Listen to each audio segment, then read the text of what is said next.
پیارے دوستو، آج جس موضوع کے بارے میں ہم آپ کو بتانے والے ہیں یقیناً یہ آپ کے لیے کسی تجسس اور دلچسپی سے خالی نہ ہوگا۔ یہ یورپ کی سرزمین پر پیش آنے والا ایک ایسا مرض تھا جس کا ذکر آج تک لوگ حیرت سے کرتے ہیں۔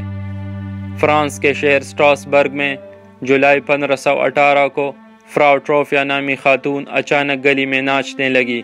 اس کا یہ عمل 4 سے 6 دن تک مسلسل جاری رہا۔ اس کے ساتھ بہت سارے لوگ شامل ہونے لگے۔ ہفتے میں 34 اور ایک مہینے میں 400 لوگوں نے اس کے ساتھ شمولیت اختیار کر لی، جن میں اکثریت عورتوں کی تھی۔ ان میں زیادہ تر لوگ دل کے دورے، فالج اور تھکاوٹ سے زندگی کی بازی ہار گئے۔ لیکن سٹراسبرگ کے اس وقت کے ذرائع اس قسم کے مرض اور ان کی ہلاکتوں کے بارے میں مکمل خاموش ہے۔ اس وقت کے لوگ اس بیماری کو کسی آسمانی اور غیبی طاقت سے تعبیر کرتے تھے۔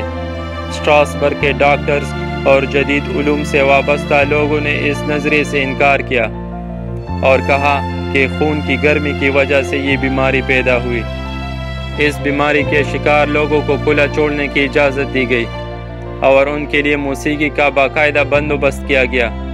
ڈاکٹرز کا خیال تھا کہ مسلسل تھکاوٹ سے یہ لوگ اس مرض سے چھٹکارا پا لیں گے، مگر در حقیقت اس کا اثر الٹ ہو گیا۔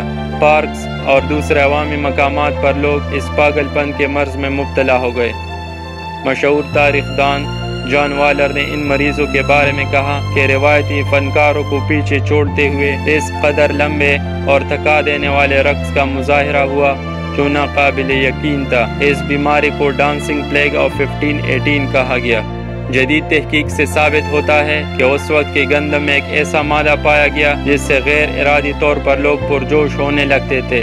اس کو ارگٹامین نام دیا گیا اور اسی کی وجہ سے لوگ اس وبائی مرض کا شکار ہوئے۔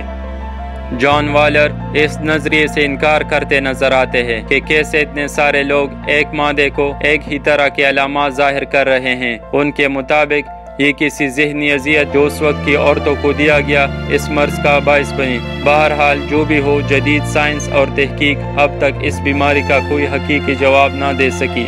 یہ پراسرار اور عجیب بیماری تاریخ میں 3 بار مختلف اوقات میں وقوع پذیر ہوئی۔ اگر آپ کو ہماری یہ ویڈیو پسند آئی ہو تو ہمارے چینل کو لائک، شیئر اور سبسکرائب کر دیں۔